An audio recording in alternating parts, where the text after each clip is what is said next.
नमस्कार मित्रांनो, exam point या चॅनलवर तुम्हा सर्वांचे स्वागत आहे। चला तर आजचे प्रश्न बघूया आपण सामान्य विज्ञान या विषयातील इलेक्ट्रॉनिक्स या टॉपिकचे। आजचा पहिला प्रश्न आहे, खालीलपैकी कोणते इलेक्ट्रॉनिक उपकरण नाही। आता आपल्याला माहिती आहे की इलेक्ट्रॉनिक उपकरण म्हणजे जे की इलेक्ट्रिसिटी वाहून नेऊ शकतात। त्यामध्ये धातू असतात। धातू हे इलेक्ट्रिसिटी वाहून नेण्यासाठी सुवाहक आपण त्यांना म्हणू शकतो किंवा इलेक्ट्रिसिटी कंडक्टर आपण त्यांना म्हणू शकतो। धातू हे इलेक्ट्रिसिटी वाहून नेतात कारण धातूंवर पॉझिटिव्ह आणि निगेटिव्ह चार्ज असतो आणि तिथे निगेटिव्ह चार्ज हा जास्त असतो ॲज कंपेअर पॉझिटिव्ह चार्ज। तर यामध्ये इलेक्ट्रॉनिक्स उपकरण नाही। बघा, मोबाईल हे इलेक्ट्रॉनिक्स उपकरण आहे का? संगणक, भिंग की कीबोर्ड? बघा, मोबाईलसुद्धा इलेक्ट्रिकवर चालतो, संगणकसुद्धा इलेक्ट्रिकवर चालतो, भिंग आणि कीबोर्डसुद्धा इलेक्ट्रिकवर चालतो। म्हणून याचे बरोबर उत्तर आहे भिंग। भिंग म्हणजे दुर्बीण। आपण त्या दुर्बीणमध्ये जे पाहतो साधा दुर्बीण, तो इलेक्ट्रॉनिक उपकरण नाही। बाकी सगळे इलेक्ट्रिसिटीवर चालणारे उपकरणे आहेत। मोबाईलला आपल्याला चार्जिंग करावी लागते, संगणक याला इलेक्ट्रिसिटीच लागतं आणि कीबोर्ड हा संगणकासोबतच असतो। त्यानंतरचा प्रश्न आहे, खालीलपैकी कोणत्या इलेक्ट्रॉनिक सर्किटचा भौतिक घटक नाही? भौतिक मीन्स फिजिकल, इलेक्ट्रॉनिक सर्किटचा घटक नाही। तर कॅपॅसिटर, इंडक्टर, डायोड अँड तापमान। तर याचे बरोबर उत्तर आहे तापमान। तापमान हे इलेक्ट्रॉनिक सर्किटचे भौतिक घटक नाही। त्यानंतरचा प्रश्न आहे, इलेक्ट्रॉनिक उपकरणांमध्ये वापरल्या जाणाऱ्या अर्धवाहकांच्या खालीलपैकी कोणता गुणधर्म नाही? अर्धवाहक, तर त्यामध्ये ते इलेक्ट्रॉन उत्तेजित करतात, ते प्रकाश उत्सर्जित करत नाही, त्यांची औष्णिक चालकता जास्त असते, त्यांची विद्युत चालकता परिवर्तनशील असते।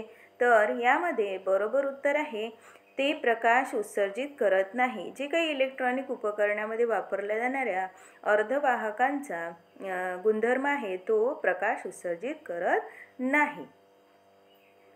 त्यानंतर आहे, इलेक्ट्रॉनिक सर्किटमधील इलेक्ट्रॉनचे तापमान T, तापमान मीन्स टेम्परेचर, आणि टेम्परेचर हे आपण कशामध्ये मेजर करत असतो? थर्मामीटरमध्ये। आणि गतिशीलता मीन्स U, तर यांच्यातील खालीलपैकी कोणता संबंध बरोबर आहे? तर यामध्ये फॉर्म्युला आहे U alpha T minus 3/2 directly proportion. This is the proportion, ही प्रोपोर्शनॅलिटीची साईन आहे। बघा, प्रोपोर्शनॅलिटीची साईन जेव्हा आपण काढत असतो तर त्यासाठी एक कॉन्स्टंटची व्हॅल्यू आपल्याला घ्यावी लागते।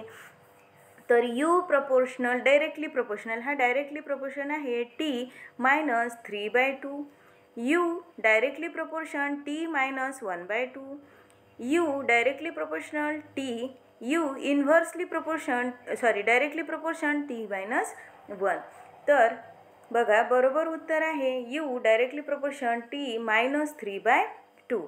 तर हा जो आहे तो डायरेक्टली प्रोपोर्शन म्हणजे U जर इन्क्रीज होत असेल तर T सुद्धा इन्क्रीज होणार, वाढणार। U जर डिक्रीज होत असेल तर T सुद्धा डिक्रीज होणार। इलेक्ट्रॉनिक सर्किटमध्ये जे काही इलेक्ट्रॉनचे तापमान आणि गतिशीलता यांच्यातील जो संबंध आहे तो U directly proportion T minus 3/2 याने डिनोट केला जातो। त्यानंतरचा प्रश्न आहे, इलेक्ट्रॉनिक सर्किटमध्ये इलेक्ट्रॉनच्या पुनर्संयोजन दरावर तापमानाचा काय परिणाम होतो? इलेक्ट्रॉनिक सर्किटमध्ये इलेक्ट्रॉनच्या पुनर्संयोजन दरावर तापमानाचा काय परिणाम होतो?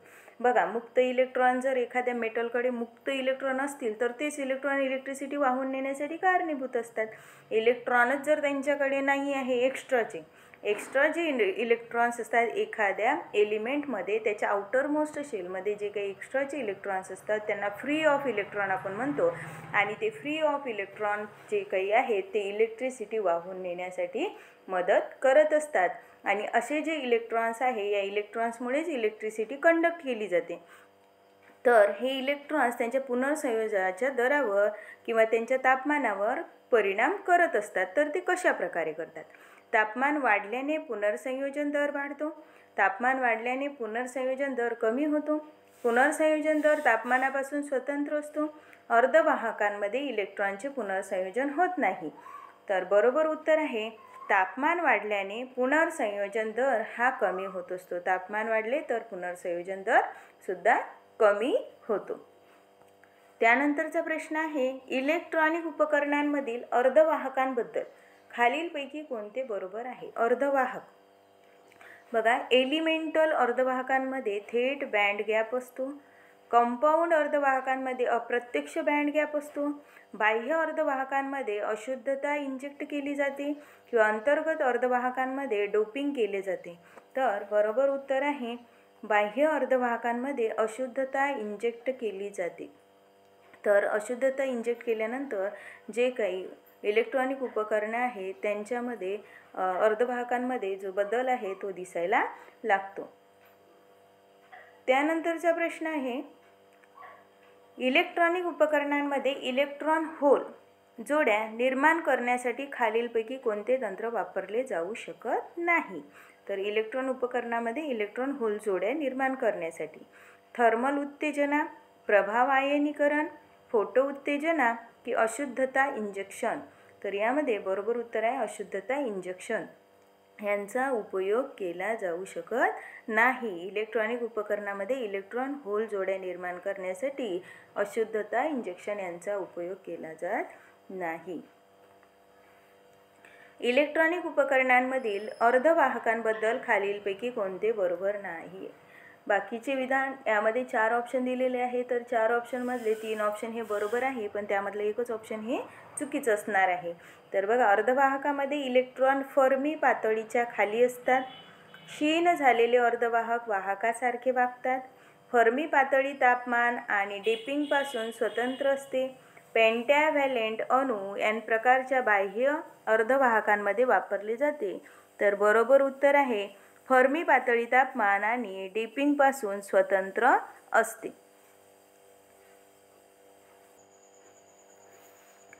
इलेक्ट्रॉनिक सर्किटमधील अर्धवाहकांसाठी खालीलपैकी कोणते समीकरण वस्तुमान कृती नियम दर्शवते? बघा, N × P = Ni2. बघा, N गुणेला P बरोबर Ni2. त्यानंतर आहे N गुणेला P बरोबर Ni, N गुणेला P बरोबर Ni3, N गुणेला P बरोबर Ni1/2. तर इलेक्ट्रॉनिक सर्किटमधील अर्धवाहकांसाठी N गुणेला P बरोबर Ni2 हे समीकरण वस्तुमान कृती नियम दर्शविते. इलेक्ट्रॉनिक सर्किटमधील हॉल इफेक्ट्सबद्दल खालीलपैकी कोणते बरोबर आहे? Hall effects, okay. तर त्यामध्ये आहे, सेमीकंडक्टरच्या तुलनेत धातूंमध्ये हॉल व्होल्टेज खूपच कमकुवत असतो. हॉल व्होल्टेज चार्ज घनतेच्या थेट प्रमाणात असते. हॉल व्होल्टेज चुंबकीय क्षेत्राच्या तीव्रतेच्या व्यस्त प्रमाणात असते. अंतर्गत सेमीकंडक्टरमध्ये हॉल स्थिरांकाचा सकारात्मक तापमान गुणांक असतो. तर बरोबर उत्तर आहे सेमीकंडक्टरच्या तुलनेत धातूंमध्ये हॉल व्होल्टेज खूपच कमकुवत असते.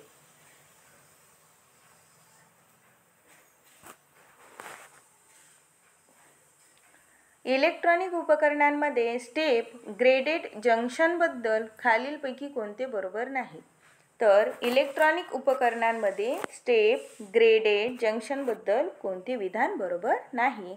तर स्टेप ग्रेडेड जंक्शन असलेले डायोड सामान्य डायोडपेक्षा हळू असतात. ते अचानक जंक्शनसह डिझाईन केलेले असतात. ते P-N किंवा P-N+, बघा, P+-N किंवा P-N+ जंक्शन असतात. डिप्लेशन लेअर हलक्या डोप केलेल्या प्रदेशात अधिक प्रवेश करतो. तर याचे बरोबर उत्तर आहे स्टेप डेडच्या जंक्शन असलेल्या डायोड सामान्य डायोडपेक्षा हळू असतात. त्यानंतरचा प्रश्न आहे, फोटोडायोड इलेक्ट्रॉनिक उपकरणाबद्दल खालीलपैकी कोणते विधान बरोबर आहे? फोटोडायोड इलेक्ट्रॉनिक उपकरण, तर यामध्ये आहे PN जंक्शन रिव्हर्स वायर्समध्ये जोडलेले आहे. इलेक्ट्रॉन होल जोड्या डिप्लेशन लेअरमध्ये अशुद्धता इंजेक्शनद्वारे तयार होतात. हा एक फोटो व्होल्टेज सेल आहे किंवा कोणत्याही बाह्य व्होल्टेज लागू केला जात नाही. तर याचे बरोबर उत्तर आहे पी-एन जंक्शन रिव्हर्स बायसमध्ये जोडलेले आहे. त्यानंतर आहे सौर सेल इलेक्ट्रॉनिक उपकरणाबद्दल खालीलपैकी सौर सेल इलेक्ट्रॉनिक उपकरणांबद्दल कोणते विधान चुकीचे आहे? तर सौर सेलची जबाबदारी प्रकाशाच्या तरंग लांबीच्या थेट प्रमाणात असते. ते गडद प्रवाह निर्माण करते. ते एक फोटो व्होल्टेज इतके सेल आहे किंवा कोणतेही बाह्य व्होल्टेज लागू केला जात नाही. तर बरोबर उत्तर आहे ते गडद प्रवाह निर्माण करते. त्यानंतर आहे LED इलेक्ट्रॉनिक सर्किटमध्ये कोणत्या प्रकारचा सेमीकंडक्टर वापरला जातो? बघा, LED जे काही बल्ब आहे आपल्याकडे ते इलेक्ट्रॉनिक सर्किटमध्ये कोणत्या प्रकारचा कंडक्टर आणि सेमीकंडक्टर असतो. आता कंडक्टर मीन्स काय, तर जो पॉवरफुल वायर त्यामधली आपण म्हणू जशी की कॉपर, तर हा झाला कंडक्टर आणि त्याला एक सेमीकंडक्टर सुद्धा त्यामध्ये असतो. तर अंतर्गत semiconductor, compound semiconductor, degenerate semiconductor किंवा कॉम्पेन्सेटेड सेमीकंडक्टर. तर बरोबर उत्तर आहे कंपाऊंड सेमीकंडक्टर. म्हणजेच LED इलेक्ट्रॉनिक सर्किटमध्ये कंपाऊंड सेमीकंडक्टर सुद्धा वापरला जातो. नंतर आहे NMOS इलेक्ट्रॉनिक सर्किट्सबद्दल खालीलपैकी कोणते विधान बरोबर आहे? NMOS, तर त्यात N सबस्ट्रेट आहे. उलटण्यासाठी गेट टर्मिनलवर पॉझिटिव्ह व्होल्टेज लागू केला जातो. संचयासाठी गेट टर्मिनलवर पॉझिटिव्ह व्होल्टेज लागू केला जातो. किंवा NMOS मध्ये बहुतेक वाहक म्हणून छिद्रे असतात. तर बरोबर उत्तर आहे उलटण्यासाठी गेट टर्मिनल पॉझिटिव्ह व्होल्टेज लागू केला जातो. म्हणजेच NMOS इलेक्ट्रॉनिक सर्किटमध्ये उलटण्यासाठी गेट टर्मिनल पॉझिटिव्ह व्होल्टेज हा लागू केला जातो. खालीलपैकी कोणत्या प्रदेशात BJT हे ॲम्प्लिफायर इलेक्ट्रॉनिक उपकरण म्हणून काम करते? BJT उपकरण, ओके. कट ऑफ, संपृक्तता, सक्रिय किंवा उलट संपृक्तता. तर यामध्ये बरोबर उत्तर आहे संपृक्तता. हे BJT ॲम्प्लिफायर इलेक्ट्रॉनिक उपकरण म्हणून काम करते. टनेल डायोडमध्ये कोणत्या प्रकारचा अर्धवाहक वापरला जातो? कंपाऊंड अर्धवाहक, एलिमेंटल अर्धवाहक, डिजनरेटर अर्धवाहक किंवा एक्सट्रिनिक्स अर्धवाहक. तर टनेल डायोडमध्ये डिजनरेट अर्धवाहक हे वापरले जातात. केवर बाह्य प्रकारचा अर्धवाहक इलेक्ट्रॉनिक उपकरणाची चालकता किती असते? बघा, 0K वर बाह्य प्रकारच्या अर्धवाहक इलेक्ट्रॉनिक उपकरणाची चालकता किती असते? तर ती कमाल आहे, 0 आहे, निश्चित करता येत नाही की किमान आहे. तर बरोबर उत्तर आहे 0. हे बाह्य प्रकारच्या अर्धकावर इलेक्ट्रॉनिक उपकरणाची चालकता ही 0 असते. इलेक्ट्रॉनिक सर्किट तयार करण्यासाठी खालीलपैकी कोणता अर्धवाहक प्रामुख्याने वापरला जातो? तर इलेक्ट्रॉनिक सर्किट तयार करण्यासाठी सिलिकॉन, जर्मेनियम, सेलेनियम की टीन. तर बरोबर उत्तर आहे सिलिकॉन हा धातू वापरला जातो. तुम्हाला माहिती असेल जेव्हा इलेक्ट्रिक सर्किट आहे तर त्यामध्ये जो धातू असतो तो धातू कुठल्या कुठल्या प्रकारचा आपण वापरू शकतो? इलेक्ट्रॉनिक्ससाठी आपल्याला जास्तीत जास्त कॉपरची वायर, इलेक्ट्रॉनिक इन्स्ट्रुमेंटमध्ये कॉपरची वायर ही जास्तीत जास्त दिसत असते.